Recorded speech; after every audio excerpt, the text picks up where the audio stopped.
tugas seorang suami terbesar itu bukan ngasih makan istrinya. Sebentar lagi engkau akan mengatakan qabiltu nikahaha wa tazwijaha bil mahril madhkur. Saya terima nikahnya Sabrina Lubis binti almarhum Sabirin Lubis dengan mas kawin seperangkat sholat dibayar tunai. Alhamdulillah.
tugas seorang suami terbesar itu bukan ngasih makan istrinya.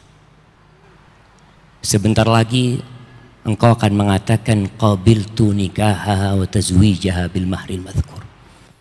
Aku menerima nikahnya, kawinnya dengan mahar yang disebutkan. Maka Allah menyebutkan hal ini dengan sebutkan wa akhadna minkum mitsaqan ghalidha. Seorang lelaki itu ketika menikah, istrinya itu telah mengambil sebuah perjanjian yang dahsyat. Hanya ada 3 perjanjian yang Allah sebut dengan mitsaqan ghalidha. Salah satunya adalah urusan pernikahan ini. Dan tugas terbesar seorang suami adalah membimbing, menggandeng tangan istrinya menuju ke surga Allah Subhanahu wa taala. Karena ada pelimpahan tanggung jawab. Ketika seorang lelaki mengatakan qabil itu selesai sudah. Orang tua nggak bisa intervensi di rumah tangganya. Bahkan untuk memisahkan suami istri ini nggak bisa. Dengan kekuatan apapun itu jadi milik suaminya. Sehingga tatkala mereka harus bercerai, mereka harus ke KUA, macam-macam. Maka tolong perhatikan bahwa tugas terbesar seorang suami adalah menyelamatkan istrinya dari api neraka, membawa istrinya ke dalam surga. Allah mengatakan, ya ayyuhalladzina amanu qu anfusakum wa ahlikum nara. Wahai orang-orang beriman, jagalah diri kalian dan keluarga kalian dari api neraka. Maka seorang suami dituntut untuk belajar agama ini. Sehingga dia bisa menggandeng istrinya menuju surga Allah Jalla Jalaluh. Yang kedua, ingat hari-hari akan menyingkap kekurangan. Yang engkau nikahin bukan bidadari. Yang engkau nikahin seorang wanita yang tercipta dari tulang rusuk yang bengkok. Kata Nabi SAW. Lalu apa yang harus dilakukan seorang suami? Allah mengatakan wa'ashiruhunna bil ma'ruf. Pergaulilah istri-istri kalian dengan cara yang patut. Dengan cara yang baik, fa in karihtumuhunna. Kalau engkau benci sama istrimu, apa yang harus dilakukan seorang suami ketika benci sama perilaku istrinya? Dia ceraikan istrinya, dia usir istrinya, dia pukul istrinya? La. Allah katakan fa'asa an takrahu syai'an wa yaj'alallahu fihi khairan katsira. Kata Allah, bisa jadi yang engkau benci, di balik itu ada banyak kebaikan yang Allah sediakan di sana. Maka lihatlah kepada kelebihan istrimu. Kata Nabi SAW, la yafraq mu'minun mu'minah. Nggak boleh seorang lelaki yang beriman, suami beriman, membenci istrinya yang beriman. In kariha minha khuluqan. Kalau ada perilaku dari istrinya yang dia benci, radhiya minha akhar. Ana yakin dia ridho dengan beberapa perilaku istrinya yang baik. Maka rumah tangga ini akan indah tatkala saling melihat kepada kelebihan dan bukan kepada kekurangan. Kalau bicara romantis, romantis itu kata Nabi SAW, rahimallahu rajulan qama minal lail. Allah merahmati seorang lelaki yang bangun di malam hari, kemudian dia ambil uduk, kemudian dia sholat malam. Setelah selesai sholat malam dia bangunin istrinya, dek, udah mau subuh dek. Kalau istrinya nggak mau bangun, diambilkan air, dipercikkan air di wajah istrinya untuk menghadap Allah Subhanahu wa taala berduaan di akhir malam. Tatkala doa mustajab pada waktu itu romantis. Ketika seorang istri berbisik kepada suaminya mengatakan, bang, udah azan bang, dipanggil Allah bang, apa nggak mau ke masjid bang? Itu romantis. Rumah tangga yang memang diridhoin oleh Allah Subhanahu wa taala. Dan anak ingatkan buat jangan bulan madu. Nggak ada dalam Islam bulan madu. Yang ada dalam Islam itu sampai mati madu. Maka nasihat ana, jadikan hidupmu dari hari ini sampai ajal menyebutmu semuanya madu, dan semoga Allah meridhoimu. Barakallahu fikum. Rasulullah sallallahu alaihi wasallam mengatakan kepada seorang wanita dari kalangan sahabat, ditanya sama Nabi SAW. Setelah dia diskusi sama Nabi SAW, Nabi mengatakan, adzatu zaujin anti, apakah engkau memiliki suami? Qalat na'am. Kaifa anti lahu? Gimana sikapmu kepada suamimu? La aluhu illa ma'ajiz. Aku tidak pernah mensia-siakan suamiku kecuali kalau aku nggak mampu. Lalu pesan Nabi SAW kepada semua wanita, innama huwa jannatuki au naruki. Lihat, suamimu itu surgamu atau nerakamu.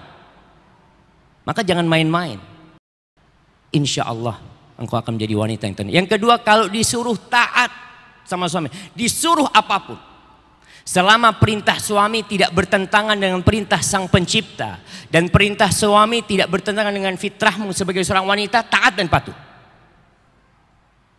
Lagi masak dipanggil suami, matikan kompornya. Lagi naik motor mau keluar dipanggil suami, masukkan motornya kembali. Itu surgamu yang memanggil, bukan orang lain. Kemudian yang ketiga, ketika suami keluar rumah, wanita terbaik itu akan menjaga kehormatan dirinya, akan menjaga harta suaminya. Mulai saat ini usahakan gak ada yang masuk rumah kecuali dengan izin suami. Gak ada lagi. Gak ada orang masuk ke Facebookmu, ke IG-mu, ke Twittermu kecuali izin sama suami. Boleh gak masuk? Ini orang lain ini. Lelaki masuk ke dalam lingkungan dia, maka tolong izin sama suami. Jaga dan hormati suamimu. Insya Allah engkau akan menjadi wanita terindah buat suamimu. Dan yang terakhir, Ana memohon agar kita sadar jamaah semuanya bahwa Allah tidak mensyariatkan pernikahan kecuali untuk kebaikan kita. Allah mensyariatkan pernikahan agar kita beribadah kepada Allah, karena tujuan kita hidup sejatinya hanya untuk mengabdi kepada Allah.